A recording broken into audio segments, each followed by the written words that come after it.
মহিলারা যে পেটে লাথি দিল, মহিলারা পেটে লাথি দিছে। হ্যাঁ, সে জয় বাংলা বলছে এই তার অপরাধ। এখন তোমরা বলতেছো কেন যে আমরা আওয়ামী লীগের পাহারাদার? বিপি নূর বলছে না যে আমার আসনের সকল আওয়ামী লীগের দায়িত্ব আমি নিলাম। আওয়ামী লীগের নূর বিপি নূরের দায়িত্ব কিভাবে নেয়? সে না আওয়ামী লীগের বিরুদ্ধে লড়াই করছে। এই ভাত হোটেলেও যেমন এখানেও তেমন, সমস্যা নাই তো। আচ্ছা আপনি বলেন, রাস্তার মধ্যে একটা কুকুর হেঁটে যাইতে ওরে আপনি যে জোরে লাথি দিবেন না, এটা গতকাল ঘটাইছে এক জায়গায় একজনে, দেখছেন? ছবি দেখছেন? মহিলারা যে পেটে লাথি দিল, মহিলারা পেটে লাথি দিছে। হ্যাঁ, কোন জায়গায়? আমরা ইয়েতে দেখছি, মানে সে জয় বাংলা বলছে এই তার অপরাধ। এখন তোমরা বলতেছো কেন যে আমরা আওয়ামী লীগের পাহারাদার? বিপি নূর বলছে না যে আমার আসনের সকল আওয়ামী লীগের দায়িত্ব আমি নিলাম। এই লজ্জা করে না তোমাদের? এমন করতেছো কেন? দেশের তো নির্বাচন। আওয়ামী লীগের সাথে আঘাত করছে মহিলা, সে পেটের মধ্যে লাথি দিছে, দুই হাত দূরে পড়ে গেছে। প্যাকেজ কত করে? ডিমের প্যাকেজ কত? 60 টাকা। আর মাছের প্যাকেজ 100 টাকা। মাছ দিয়ে 100, মাছ মুরগি দিয়েছে সব দিয়ে 120 টাকা। আমি একটা স্কুলে হেডমাস্টার। কোন জায়গায়? হ্যাঁ, গাজীপুরে। হেডমাস্টার স্কুলে।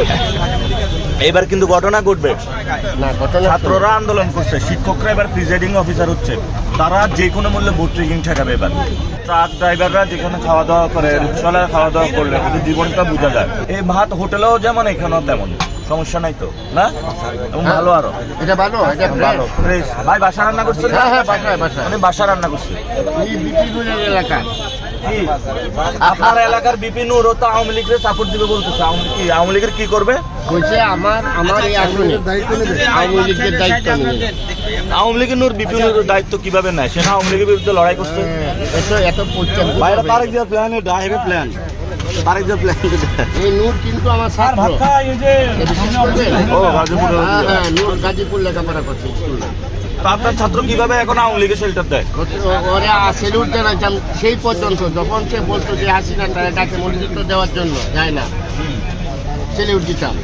কিন্তু এই যে যখন সে বিক্রি বইয়া আবল তাবল কোয়া শুরু করলো, এটা তো ঠিক। বিএনপিতে জয়েন করার পরে বিএনপি একটা বড় দল, তোমার কথা বলার দরকার নেই। হ্যাঁ, ভয় লাগে। তুমি তো নিজে পচে গেছো গা। বিপিনুর পচে গেছে, গোবর হয়ে গেছে না? আমার ছেলেটা ঢাকা ইউনিভার্সিটি থেকে ফার্স্ট ইংরেজিতে। আমার ক্লাসমেট, সে বন্ধু। সেলিউট জানাইছি ওরে যে এরাই আমাদের আগামী ভবিষ্যৎ। কিন্তু এখন তো সে যেটা করলো। সাপলাগলিতে একটা ভোট দিয়েন। আমার তো কোনো ভোট নাই, আমার দোয়া থাকবে। দোয়া থাকবে সাপলাগলির জন্য। আমার আর হাসনাদের অভ্যাস এটা, আমরা বিভিন্ন জায়গায় মানুষের সাথে মিশি খাওয়া দাওয়া করি। এতগুলো ক্যামেরা আমি তো পরে টের পাইলাম। ভাই অনেক আগে তো শ্রেষ্ঠ হইতে পারতাম, তখন যখন খাইতে পারতাম। এমপি তো অনেক পরের বিষয়।